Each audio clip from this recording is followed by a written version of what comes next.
Bismillahirrahmanirrahim. Marilah kita bersama-sama berdoa mohon kepada Allah Subhanahu wa taala, khususan kepada Bapak Ibu yang senantiasa mendukung serta turut berpartisipasi dalam program Masjid Darul Ilmi ini. Semoga Allah Subhanahu wa taala menambahkan dan melimpahkan keberkahan rizkinya. Allah gantikan dengan rizki yang jauh lebih baik, serta Allah melindungi keluarganya dari segala bentuk keburukan dan mara bahaya. Dan semoga Allah menjadikan anak keturunannya sebagai anak keturunan yang salih dan salihah, berbakti kepada kedua orang tuanya.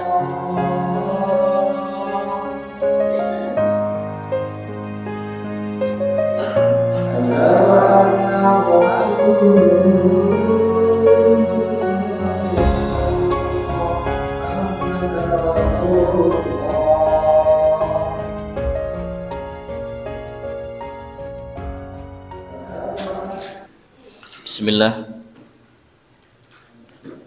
Assalamualaikum warahmatullahi wabarakatuh. Alhamdulillahi rabbil alamin. Wassalatu wassalamu ala nabiyyina Muhammadin sallallahu alaihi wasallam wa ala alihi wa sahbihi wa man tabi'ahum bi ihsanin illa yaumiddin. Ya ayyuhalladzina amanu taqullaha haqqa tuqatih wa la tamutunna illa wa antum muslimun. Jamaah dan teman-teman santri yang dirahmati Allah Subhanahu wa taala, sebelum kajian kita mulai, kita awali dengan kami memohon doanya. Memohon doa yang pertama untuk musinin atau donatur kami yang saat ini sedang dirawat di Rumah Sakit Muwardi, jadi Bapak Yuli. Beliau sakit kanker hidung. Kemudian yang kedua, putra dari relawan Dapur Masak Du'afa yang ada di Gilingan, yaitu Dek Vino, yang saat ini juga sedang dirawat di Rumah Sakit Muwardi. Beliau sakit tumor telinga, yang keduanya kondisinya perlu kemudian kita sering-sering doakan, karena kanker sudah stadium 4. Dan tumor sampai sekarang Dek Vino masih dalam kondisi kritis. Ya, kita doakan, barang siapa yang mendoakan, maka malaikat akan mengatakan walakal mislu. Kamu pun juga akan mendapatkan sebagaimana doa baik yang kamu panjatkan kepada Allah untuk saudaramu. Kalau kita mendoakan sehat kepada orang lain, insya Allah kita akan diberi sehat. Kalau kita mendoakan kesembuhan kepada orang lain, insya Allah kalau kita sakit pun Allah akan berikan kesembuhan kepada kita. Gitu nggih? Kita doakan sejenak. Alhamdulillahirabbil alamin, wassalatu wassalamu ala nabiyyina Muhammadin sallallahu alaihi wasallam. Rabbana zalamna anfusana wa in lam taghfir lana wa tarhamna lanakunanna minal khasirin. Astaghfirullah wa atubu ilaik. Astaghfirullah wa atubu ilaik. Astaghfirullah wa atubu ilaik. Ya Allah, teriring doa untuk Bapak Yuli yang saat ini Engkau uji dengan sakit kanker hidung, dan Dek Vino yang saat ini Engkau sedang uji dengan tumor di telinga. Yang keduanya saat ini sedang dirawat di Rumah Sakit Muwardi. Ya Allah, Allahumma rabbana adhibil ba'sa washfi anta syafi la shifaa ila shifaa'uka shifaan la yughadiru saqamah. Ya Allah, wa idza maritu fahuwa yashfini. Ya Allah, apabila kami sakit ya Allah, maka Engkau yang maha menyembuhkan ya Allah. Maka ya Allah, berikan kepada kami, berikan kepada keluarga kesabaran, ketabahan atas ujian yang Kau berikan ya Allah berupa sakit. Berikan kepada keluarganya kesabaran dan ketabahan. Ya Allah, berikan juga kepada keluarganya kelapangan hati, kelapangan dada, keridhaan menerima ketetapan ujian sakit yang Engkau timpakan ya Allah. Ya Allah, wahai Engkau yang maha menyembuhkan ya Allah, angkat penyakitnya ya Allah. Berikan kesembuhan dengan kesembuhan yang tidak kambuh lagi ya Allah. Ya Allah, berikan kesehatan, sehat walafiat ya Allah. Berikan kesembuhan yang terbaik ya Allah. La ba'sa tahurun insyaallah. Ya Allah, jadikan rasa sakit yang Kau ujikan kepadanya sebagai penggugur dosa-dosanya ya Allah. Ya Allah, ya Rahman, ya Rahim. Semoga Allah Subhanahu wa taala memberikan kesembuhan yang terbaik. Allah angkat sakitnya, Allah sembuhkan dengan kesembuhan yang tidak kambuh lagi. Semoga Allah sehatkan. Semoga Allah berikan kesabaran, ketabahan yang dengannya akan memperoleh pahala yang ghairi hisab. Al-Fatihah. A'udzu billahi minasyaitonir rajim. Bismillahirrahmanirrahim. Alhamdulillahirabbil alamin. Ar-Rahmanir Rahim. Maliki yaumiddin. Iyyaka na'budu wa iyyaka nasta'in. Ihdinas siratal mustaqim. Siratal ladzina an'amta 'alaihim ghairil maghdubi 'alaihim waladdallin. Amin. Amin ya rabbal alamin. Semoga dengan keberkahan surah Al-Fatihah ya Allah, Engkau memberikan kesembuhan dengan kesembuhan yang terbaik, dan Engkau sehatkan sebagaimana sedia kala, sehat walafiat, sehat di atas ketaatan kepadamu. Amin amin ya rabbal alamin. Baik, jamaah yang dirahmati Allah Subhanahu wa taala, alhamdulillah kembali Allah Subhanahu wa taala pertemukan kita di tempat yang paling Allah cintai, yaitu masjid, di majelis yang dimuliakan, yaitu majelis ilmu.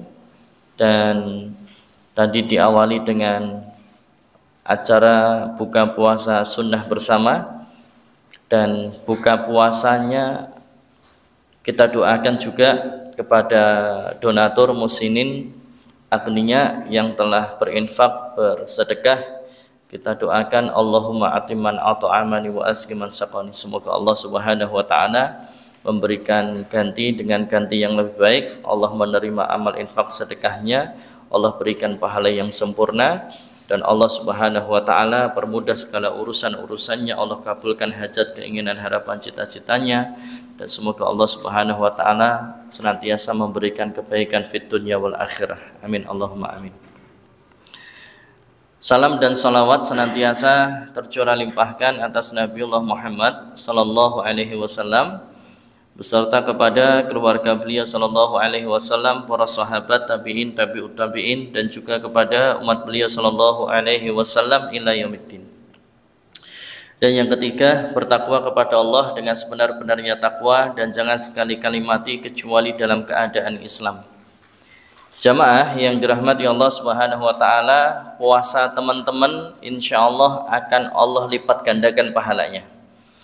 Akan Allah tambahkan pahalanya. Kenapa? Saat ini kita sudah masuk di bulan Dzulqa'dah. Dan bulan Dzulqa'dah sebagaimana yang Allah sampaikan di surah At-Taubah ayat ke-36, inna iddatasyuhur indallahi 12 syahran fi kitabillah yauma khalaqas samawati wal ard minha arba'atun hurum dzalika ad-dinul qayyim fala tadlimu fihinna anfusakum.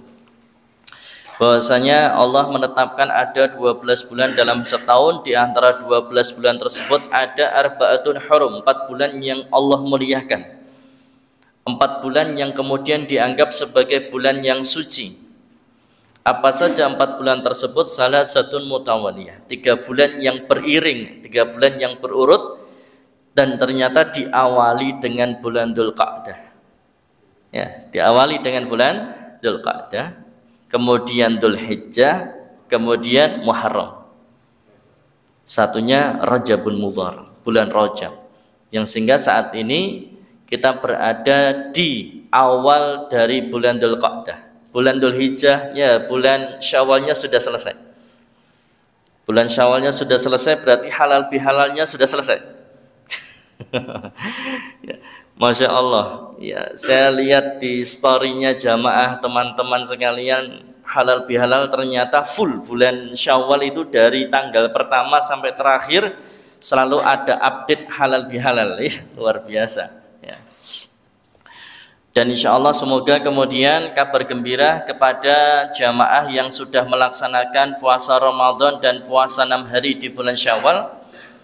Maka insya Allah semoga senantiasa kita bermohon kepada Allah amal-amal ibadah-ibadah yang telah kita kerjakan diterima oleh Allah Subhanahu wa taala. Allah berikan pahala yang sempurna. Dan man shoma ramadhana summa atba'ahu sittan min syawal kana kasyamid dahr. Barang siapa yang berpuasa Ramadan kemudian setelahnya summa atba'ahu sittan min syawalin, puasa 6 hari di bulan Syawal, kana kasyamid dahr, maka seperti puasa 1 tahun penuh. Jadi kabar gembira buat kemudian panjenengan yang sudah puasa Ramadan plus ditambah puasa 6 hari di bulan Syawal, maka insya Allah panjenengan sudah mendapatkan pahala seperti puasa 1 tahun penuh. Ya. Bagi yang belum, ya banyak-banyak istighfar. Ya, banyak-banyak istighfar dan semoga tidak terulang kembali. Ya, di lain-lain waktu yang semoga Allah memberikan kita umur panjang bisa bertemu dengan bulan Ramadan tahun depan. Amin. Kemudian di bulan Dzulqa'dah atau bulan Dzulqa'dah ini karena termasuk di antara arba'atun hurum, sehingga setiap amal kebaikan, amal soleh, amal ibadahnya yang kita lakukan diterima oleh Allah Subhanahu wa taala semoga, dan kemudian Allah berikan pahala yang berlebih, dilipat gandakan pahalanya. Karena barang siapa yang beramal dalam bulan yang Allah muliakan, yang Allah sucikan, maka Allah akan menambahkan pahalanya. Sebaliknya, barang siapa yang berbuat maksiat, maka pun Allah akan tambahkan dosanya. Sehingga alhamdulillah semoga kemudian puasa kita, puasa Senin Kemis kita diterima Allah Subhanahu wa taala dan kemudian Allah tambahkan pahalanya. Jamaah yang dirahmati Allah Subhanahu wa taala, kemudian yang selanjutnya pada malam hari ini kami akan share pengalaman. Karena akhir-akhir ini bukan dalam rangka apa-apa, tetapi dalam rangka kemudian kita mengambil hikmah atau mengambil pelajaran. Karena di mana Allah Subhanahu wa taala juga memerintahkan kita untuk ketika melihat suatu kejadian atau peristiwa, maka kemudian yatafakkarun, kita gunakan pikir kita gunakan akal kita, apa pelajaran yang kemudian bisa diambil. Pelajaran yang pertama, kemarin kami mendapatkan pasien ruqyah. Kalau ini dari keluarga, Pak. Jadi beliau ini kenapa saya sampaikan supaya teman-teman yang masih muda-muda ini semoga bisa menjadi kader ruqyah, ya. Yang nanti salah satu skill atau keahlian setelah kemudian nanti lulus pondok adalah bisa meruqyah, baik meruqyah diri sendiri, keluarga, ataupun juga orang lain. Karena maneman kalau hafalan Qur'annya tidak dipakai, maneman sekali. Ya. Ada yang kemudian beli rumah, Pak. Ada yang kemudian beli rumah. Terus kemudian di belakang rumah tersebut itu ada lahan kosong sekitar kalau tidak salah 15 meter di belakang rumah itu. Jadi dia beli rumah, kemudian belakangnya ada lahan kosong tanah gitu 15 meter. Kemudian tak jauh dari tanah itu ada sungai, kemudian ada pohon besar yang dimana pohon besar ini dipakai sebagai pemujaan. Bahkan sering di situ dulu diadakan namanya cokean. Nah, akhirnya kemudian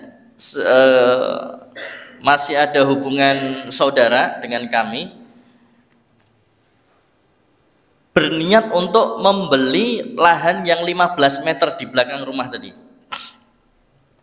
Tapi kemudian oleh si pemilik rumah, oleh si pemilik tanah sebelum dibeli sudah mengatakan bahwasanya di situ tempat perlintasan. Tahu nggak, tempat lewat. tempat perlintasan, tempat lalu lalang, tetapi ini tempat perlintasan makhluk yang tak kasat mata. Nah, karena tak jauh dari situ tadi ya, ada pohon yang kemudian dijadikan sebagai ritual pemujaan, di situ sering diadakan cokrean dan sebagainya. Yang sehingga terkadang sering terdengar suara gamelan, Pak. Padahal mboten wonten sing duwe gawe ngoten nggih. Nah, ngeri Pak, kelihatan jenengan pernah mengalami gitu Pak. Nah terus akhirnya ya wis lah, bismillah, ndak apa-apa, tetap tak beli lah. Gitu Pak.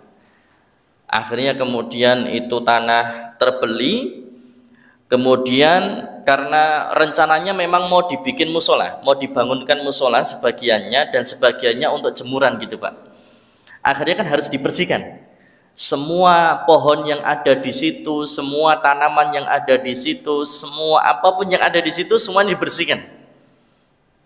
Pohonnya ya ditebang atau dicabut dan sebagainya itu.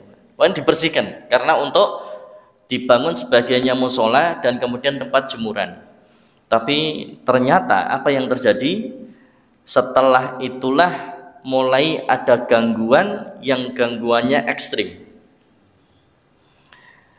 Akhirnya kemudian hampir setiap hari ada teror dari mereka yang tak kasat mata. Dan bahkan sampai saudara kami ini didatangi oleh dua sosok yang tinggi besar dan semuanya hitam dari atas sampai bawah, Pak. Mau diambil, mau diajak pergi. Dan dari situlah sampai kemudian susah tidur. Kenapa? Ada rasa takut terus, Pak. Kemudian suara dengar-dengar gamelan, suara aktivitas yang ada di belakang rumah itu, kemudian mimpi-mimpi buruk, dan sampai kemudian dia gampang sakit dan sering masuk rumah sakit. Lah, di saat kemudian ngedropnya itu, akhirnya kemudian barulah saya dikabari. Barulah kemudian kami dikabari, ya sudah. Jalan satu-satunya adalah ruqyah syar'iyah.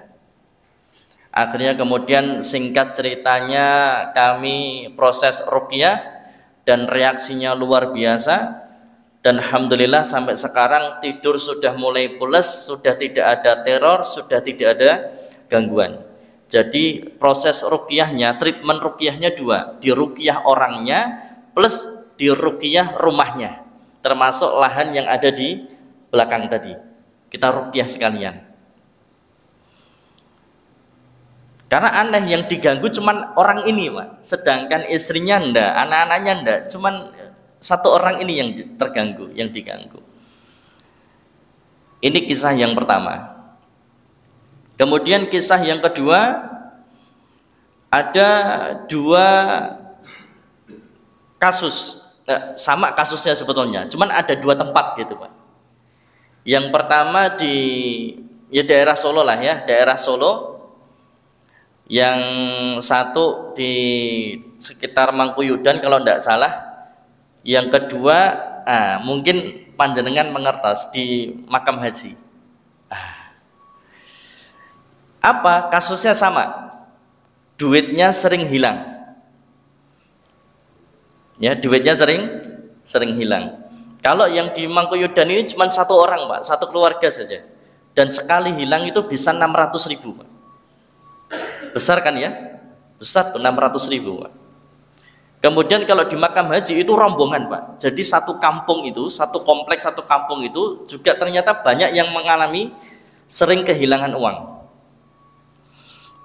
Lah, kalau yang di satu kampung ini, saya sampaikan tolong mereka yang merasa sering kehilangan uang, tolong kumpulkan mereka di hari, di waktu yang kita sama-sama longgar. Nanti Ustadz Aziz datang ke situ. Nanti saya akan jelaskan bagaimana treatment atau bagaimana caranya. Soalnya kalau banyak kan, kalau saya datangi satu-satu kan juga agak repot, Pak. Makanya sudah kumpulkan, saya datang, saya berikan penjelasan bahwasanya apa dan bagaimana solusinya atau cara menanganinya. Tapi kalau yang di Mangkuyudan kami datangi kemarin, Pak. Nah, jamaah yang dirahmati Allah Subhanahu wa taala, Ustadz, Allah paling itu kan maling, Ustadz. Kan bisa juga maling ya, Pak ya? Oh, bisa juga memang. Kalau ada CCTV, lihat CCTV-nya saja.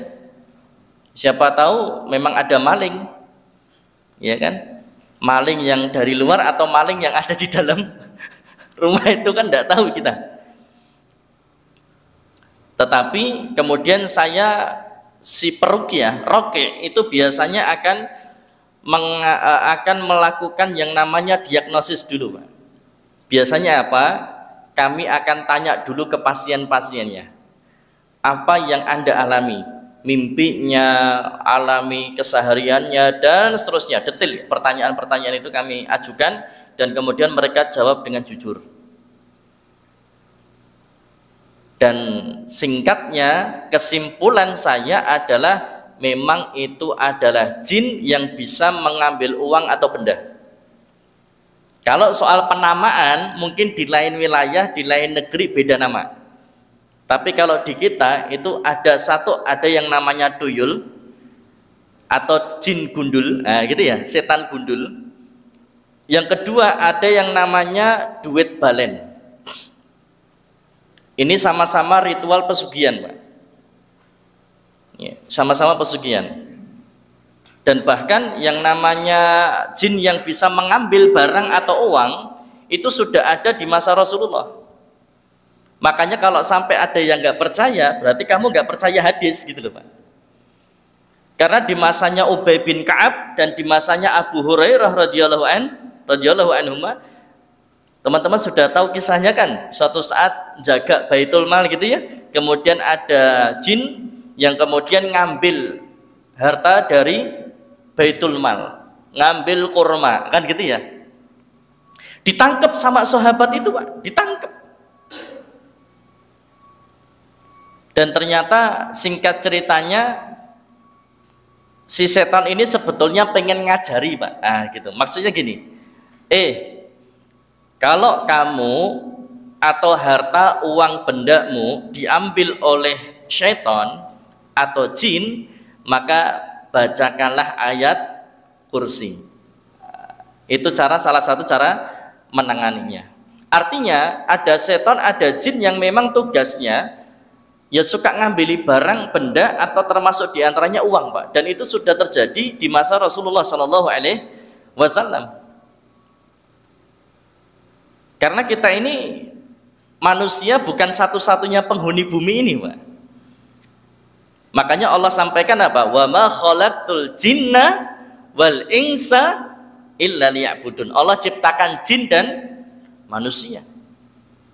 Inna syaitana lakum aduwan fattakhiduhu aduwan. Bahwasanya syaitan itu musuh yang nyata bagimu, maka perlakukan ia sebagaimana musuh yang nyata bagimu. Itu sudah Allah sampaikan.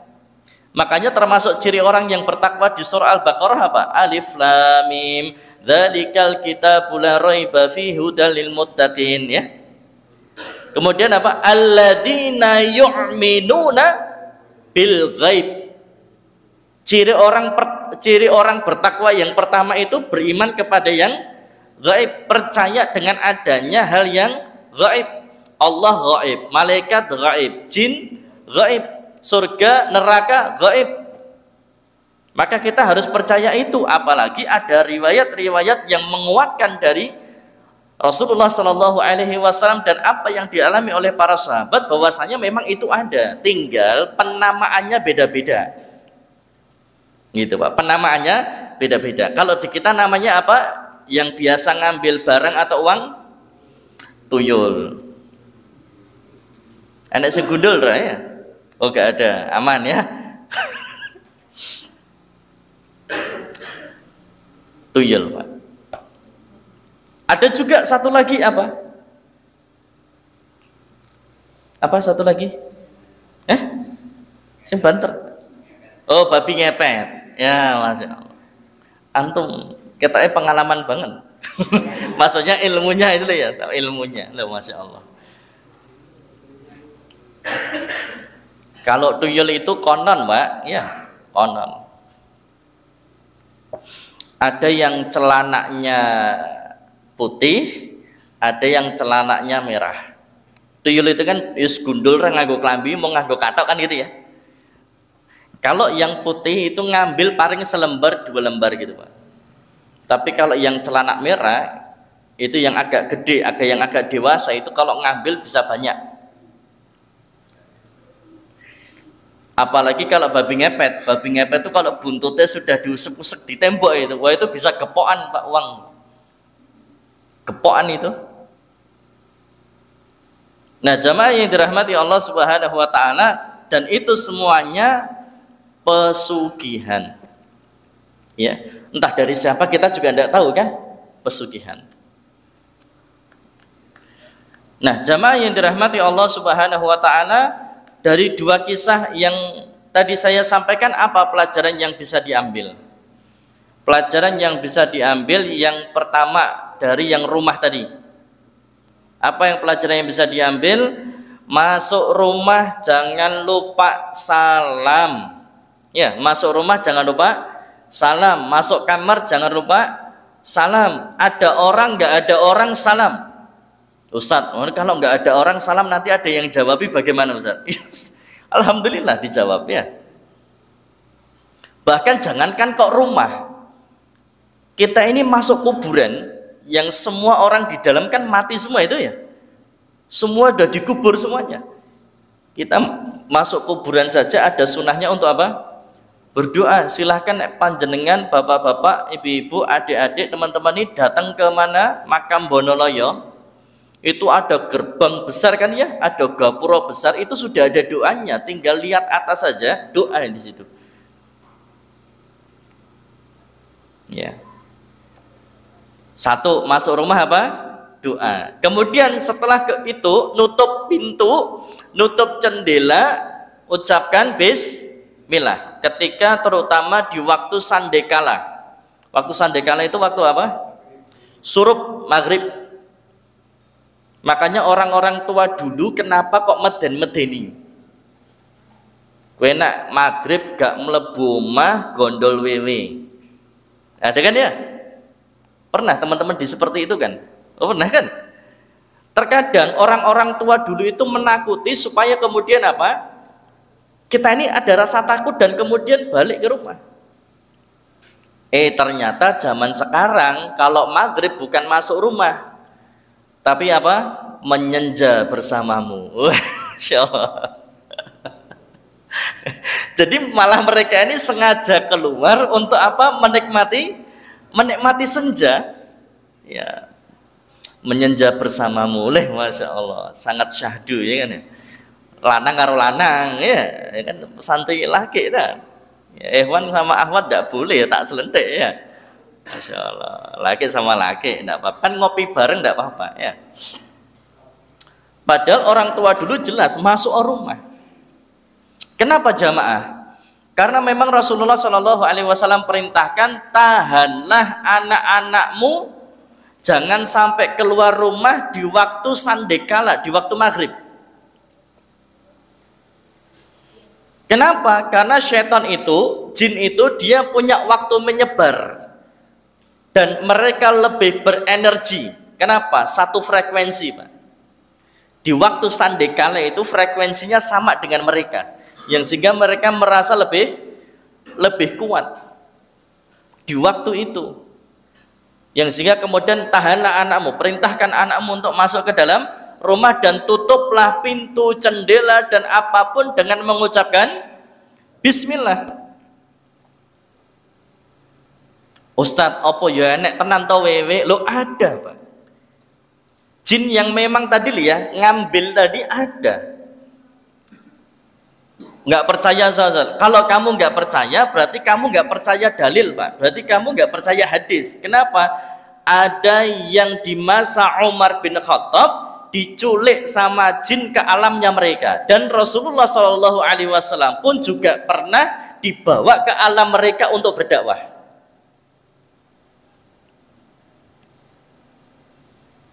Jamaah yang dirahmati Allah Subhanahu wa taala, jadi ada laki-laki yang keluar mau sholat isya gitu Pak ceritanya, Pak. Keluar mau sholat isya. Ternyata akhirnya kemudian dia diculik sama jin, masuk ke alam jin, disandra, Pak. Yang sehingga apa? Tidak bisa balik ke alam dunia. Dan itu yang disandra bukan hanya sukmanya. Jadi dalam tubuh manusia itu kalau dalam bahasa gampangnya ada dua ruh, Pak. Ada yang namanya sukma, yang biasanya ada ritual rogo sukmo tadi, Pak.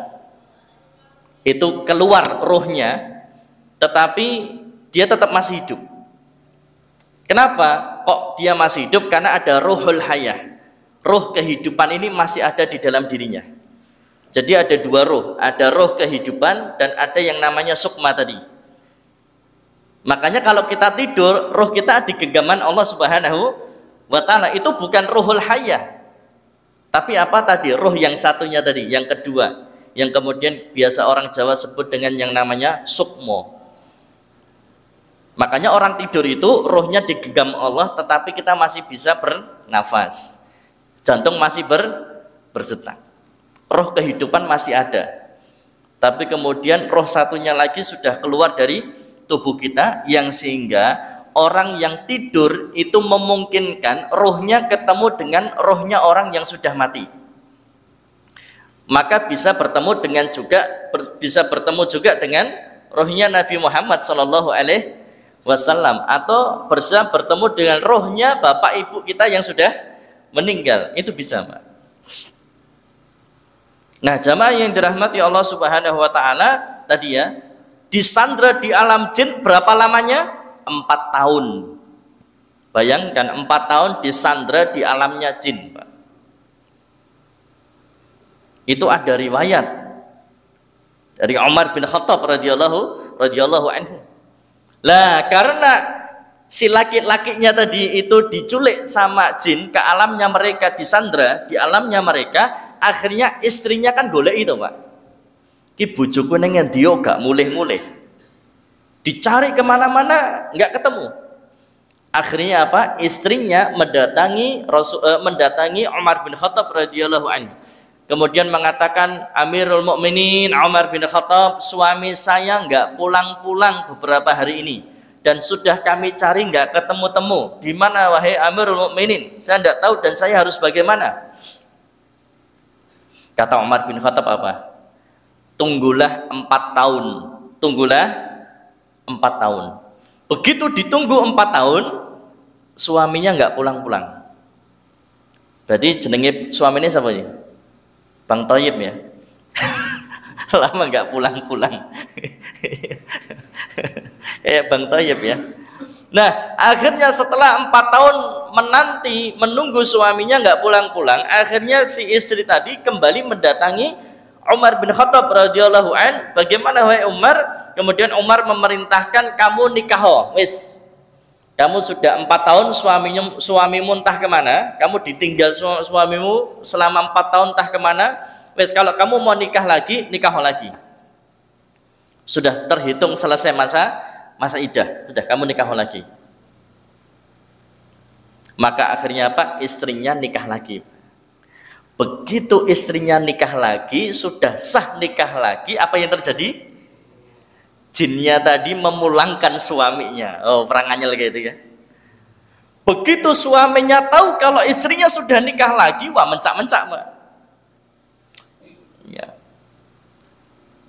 Kamu merebut istriku, kamu menikahi istri, kamu itu istri seperti apa kok kamu nikah lagi, kan gitu ya. Padahal suamimu ini masih ada, masih hidup dan belum ada cerai. Terjadi percecokan lah. Nah, kamu pergi 4 tahun nggak balik-balik, kan itu ya. Terus yuk kita mendatangi Umar bin Khattab, Amirul Mukminin Umar bin Khattab. Dan apa kata Umar? Kamu itu loh, suami meninggalkan istri kok sampai 4 tahun, ora pamit, nggak ninggali tulisan atau apa, mau kemana, ninggal istrimu 4 tahun, ya kesian. Maka kemudian saya perintahkan istrimu kalau mau nikah lagi, nikah lagi. Apa kata suaminya? Wahai Umar, wahai Amirul Mukminin, saya punya udur. Apa udurmu? Saya keluar mau sholat Isya, dan kemudian di situ saya dihadang oleh jin, oleh syaitan, dan saya diculik ke alam mereka, dan saya disandra, dan saat inilah saya baru dikembalikan ke alam dunia ini. Kata Umar, ya wis kebacut meh piye meneh. Sudah terlanjur, mau bagaimana lagi? Lah inilah dalil yang kemudian bahwasanya bisa orang itu diculik. Apa yang kasusnya akhir-akhir ini viral terjadi, betapa anak-anak kemudian mereka hilang, Pak. Dan jejaknya kemana tidak tahu. Tetapi saya katakan bukan berarti setiap anak hilang kemudian diculik oleh jin, ya, bukan berarti. Bisa juga diculik manusia, ya. Tetapi saya hanya menyampaikan bisa bahwasanya kita ini diculik atau dibawa mereka ke alam, bisa. Dan Rasulullah Shallallahu Alaihi Wasallam pun pernah suatu ketika berjalan bersama sahabat di suatu lembah, tiba-tiba Rasulullah hilang, Pak. Sampai sahabat semuanya geger, mereka berpencar untuk mencari Rasulullah, nggak ketemu-temu. Sampai keesokan harinya Rasulullah datang dan Rasulullah mengatakan bahwasanya aku kemarin bahasanya diculik gitu, Pak. Diajak oleh jin untuk apa? Rasulullah diminta untuk berdakwah ke alam mereka. Rasulullah diminta untuk berdakwah ke alam mereka. Jadi ini Rasulullah ngalami sendiri. Sahabat juga, yang sehingga jamaah yang dirahmati Allah Subhanahu wa taala, tentunya ini sesuatu yang memungkinkan terjadi di masa sekarang sampai nanti hari kiamat. Lah ketika kemudian teman-teman, bapak-bapak, ibu-ibu masuk rumahnya, salam ada orang, nggak ada orang, kemudian tutupnya bismillah, maka apa yang syaitan katakan? Syaitan akan mengatakan tidak ada tempat bermalam untuk kita hari ini.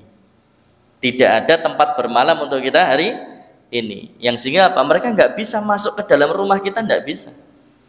Ketika panjenengan makan minumnya doa bismillah, kalau lupa kemudian bismillahi fi awalihi wa akhirihi, kan itu, atau bismillah awaluhu wa akhiruhu, maka syaitan akan mengatakan tidak ada jatah makan untuk kita di hari ini. Maka jamaah yang dirahmati Allah Subhanahu wa taala, masuk jangan lupa salam, tutup pintu jangan lupa bismillah, nutup apapun bismillah, termasuk nutup tempat penyimpanan uang misal disimpan di lemari, ya Pak, nutup lemarinya baca bismillah. Supaya apa? Supaya tidak tersentuh oleh syaitan, tidak tersentuh oleh jin. Termasuk kalau kita sedang bangun rumah, Pak. Kalau sedang bangun rumah, ini kita beli lahan kosong, kemudian rumah mau dibangun, ya jangan langsung dibangun, Pak. Tapi apa? Lebih baiknya minimal bismillah, atau yang kedua awali dulu dengan meruqyah tanah itu. Kita tidak tahu tanah ini dulu apa dan bagaimana. Kita kan tidak tahu, Pak. Mungkin bekas kuburan atau mungkin ada makam di situ yang sudah diratakan, mungkin dulu di situ ada tempat pemujaan, atau di situ dulu ditanam tumbal, atau di situ dulu dipakai untuk sesaji dan sebagainya, kan kita tidak tahu, Pak. Maka apa? Bismillah atau ruqyah dulu. Dengan cara apa? Pakai air. Air kemudian diruqyah, kemudian disiramkan. Di tanah itu disiramkan. Baru kemudian dibangun. Maka insya Allah itu akan bersih. Ya, itu akan bersih. Jangankan kok itu, Pak. Kita ini buang air panas, ya kan? Buang air panas, dijelaskan dalam riwayat, jangan lupa kalau buang air panas itu bismillah. Sebab apa? Ketika buang air panas, terkadang ada setan atau ada jin yang berdiri atau duduk di situ, lah air panas itu ngenai mereka. Lah mereka itu terkadang nggak mau tahu, Pak. Kamu nggak bisa lihat aku, ya sudah urusanku. Sepenting kamu nyirami aku dan saya marah. Padahal kita nggak bisa lihat mereka, Pak. Kita bukan indigo kan, kita nggak bisa lihat mereka. Ya sehingga buang saja. Tapi ternyata mengenai kakinya mereka atau mengenai mereka yang sehingga mereka merasa terganggu atau mereka merasa tersakiti yang kemudian menteror atau mengganggu. Makanya Rasulullah sampaikan kalau mau buang air panas baca apa? Bismillah dulu. Dan jangan langsung dimasukkan ke lubang. Jangan langsung dimasukkan ke lubang, dialirkan saja bismillah. Nah ini jamaah yang dirahmati Allah Subhanahu wa taala, beberapa adab yang perlu kita ketahui karena ini termasuk dalam syariat Islam. Kemudian akhirnya kita ruqyah dan alhamdulillah biiznillah wa idza maritu fahuwa yashfin. Kalau aku sakit, kalau kita semuanya sakit, siapa yang menyembuhkan? Allah Subhanahu wa taala. Karena kita yakin bahwasanya Allah turunkan Al-Qur'an diantaranya untuk syifa. Untuk apa? Obat, penawar, penyembuh atas izin Allah Subhanahu wa taala, baik untuk sakit medis ataupun non medis. Jadi kalau ada yang mengatakan, wah saya nggak percaya ruqyah Ustaz, kalau sakit ya ke dokter, boleh enggak? Boleh saja, silahkan. Tetapi kalau kemudian kita sakit sembari ke dokter plus kita melakukan ruqyah mandiri, maka kita akan mendapatkan pahala. Kenapa? Karena kita mengamalkan sunnah ruqyah syar'iyyah. Betul ya? Dan itulah yang dilakukan oleh Rasulullah dan para generasi salaf. Yang mereka lakukan kalau sakit ya ke tabib, ke dokter. Tapi mereka juga melakukan ikhtiar yang namanya ruqyah. Kenapa? Karena Abdullah bin Sadhan mengatakan bahwasanya syaitan itu bisa memperparah penyakit medis, Pak. Kita ini punya korin. Korin kita ini kerjasama dengan setan yang ada di luar. Terkadang korin ini ngasih tahu bahwasanya ada organ dalam kita yang lemah, yang sakit. Akhirnya apa? Korin ini seakan buka pintu supaya setan dari luar bisa masuk dan hinggap di organ lemah di dalam tubuh kita ini, Pak. Lah kalau ada setan yang hinggap di dalam tubuh kita, di organ yang lemah tadi, maka tugasnya mereka adalah memperburuk dan memperparah penyakitnya. Inna syaitana yajri min bani Adam majrad dam. Dan mereka ini punya akses, mereka berjalannya syaitan, berjalannya jin itu di aliran darah manusia. Nah, ini jamaah yang dirahmati Allah Subhanahu wa taala. Dan terkait dengan tuyul tadi, terakhir ya. Tuyul tadi. Diapa ya ben tuyule ilang ya. Kalau orang Jawa dulu macam-macam, Pak. Lombok kasih bawang, itu kan ya, tancepin di depan rumah. Atau juga ada yang namanya piara yuyu, tahu yuyu ya Pak ya? Tahu yuyu ya, kayak kura-kura itu ya, dan sebagainya. Tapi kalau dalam Islam sudah ada tuntunannya. Apa tuntunannya? Tadi ya, masuk rumah, salam, tutup bismillah, termasuk uangnya, penyimpanan uang. Kemudian yang kedua apa? Yang kedua, kalau seperti itu bisa dilakukan yang namanya ruqyah rumah. Dengan cara apa ruqyah rumah? Air dibacakan Al-Fatihah, ayat kursi, trikul, itu yang simple. Yang paling bagus lagi dicampur daun bidara dulu, Pak. Sebelum didoakan campur daun bidara yang sudah diremes-remes, campur di situ. Kemudian didoakan. Barulah kemudian apa? Disiramkan di depan rumah atau di sekeliling rumah. Dan kalau lebih bagusnya lagi bukan air biasa, tapi air apa? Leri. Tahu leri, Pak? Leri itu apa? Air cucian beras. Jadi air cucian beras itu jangan dibuang. Kemudian apa? Jadikan satu baskom atau ember, kemudian doakan, campur bidara, kemudian doakan Al-Fatihah, ayat kursi, trikul. Kemudian tiupkan, setelah itu siramkan di sekitar rumah. Kenapa kok disiramkan di sekitar rumah? Ya, biasanya tuyul itu akan tahu rumah mana yang duitnya banyak. Kemudian apa? Mereka akan menandai rumah itu, Pak. Mereka akan taruh tanda di rumah itu. Lah, cara menghilangkan tanda dan energinya salah satu dengan tadi leri, air beras yang kemudian campur bidara diruqyah. Kemudian disiramkan untuk menghilangkan tanda dan energinya itu. Dan syukur-syukur panjenengan bisa beli pohon bidara dan tanam di depan atau sekitar rumah. Kalau nggak ada tanah, pot saja, taruh di pot besar itu, taruh di depan rumah. Insya Allah sangat bermanfaat. Ya, insya Allah sangat bermanfaat. Kalau pengen memperbanyak pohon bidara gampang kok, tinggal petik, tancepin. Itu gampang tukulih, Pak. Ya, untuk memperbanyak. Nah, ini jamaah yang dirahmati Allah Subhanahu wa taala. yang bisa kami sampaikan, semoga ada manfaatnya. Ini pengalaman yang baru kemarin saya datangi rumahnya ya, dan untuk yang di makam haji ini kita baru diagendakan waktu yang sama-sama longgar untuk kemudian ya gini Pak. Oh iya, satu tadi ya, yang kedua duit balen. Saya jelaskan dulu ya, duit balen. Duit balen itu gini Pak, saya misalkan dukunnya atau yang pakai pesugihan duit balen, saya ritual duit saya ini, saya mantra-mantra ini, saya jampi-jampi ritual duit balen tadi ya, 1 juta. Uang 1 juta yang duit balen tadi saya masukkan bank, gitu kan ya, saya masukkan bank. Kemudian ternyata panjenengan ngambil duit di ATM, dan yang keluar duit di ATM itu adalah uang tadi yang saya masukkan di bank. Berarti panjenengan secara tidak langsung sudah bawa yang namanya duit balen. Misalkan keambil 100 lah, jenengan ngambil 1 juta, ternyata katutan duit balen 100.000. Iya fisik, ini fisik lah. Lah begitu panjenengan sudah ngambil 1 juta yang ada 100.000 yang duit balen dari saya tadi, kan kita kalau ngambil ATM kan itu bukan duit kita Pak yang keluar Pak, bisa jadi juga duit orang lain kan. Nah begitu panjenengan taruh dompet ada uang 100.000 duit balen tadi, apa yang terjadi?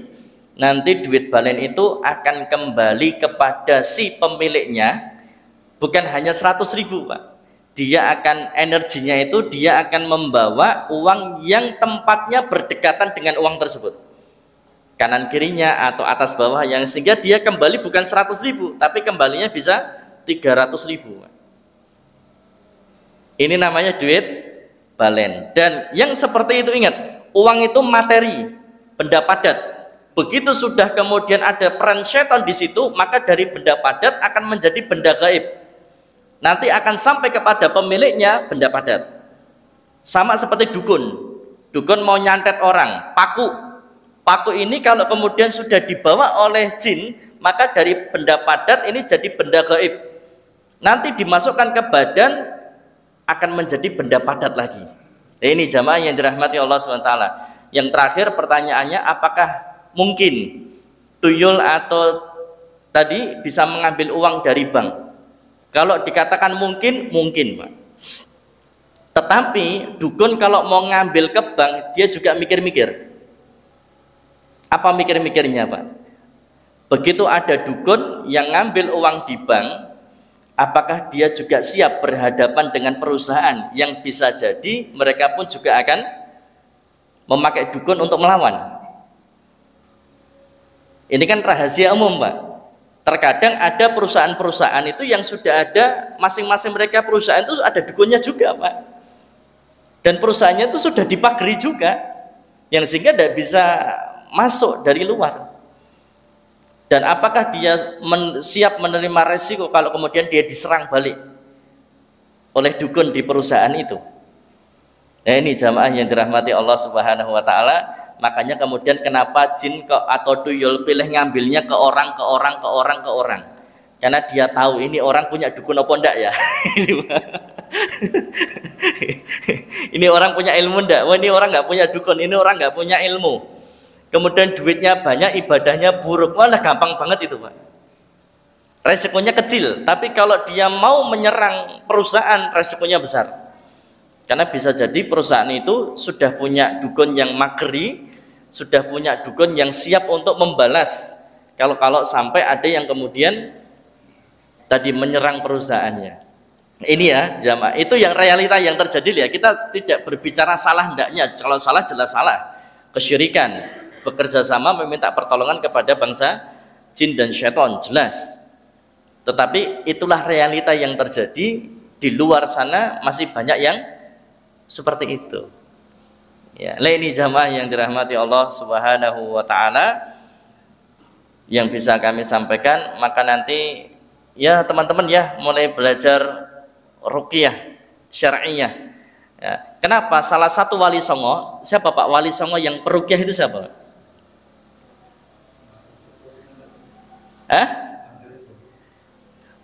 wali songo yang bisa meruqyah itu wali yang kedua, Maghribi.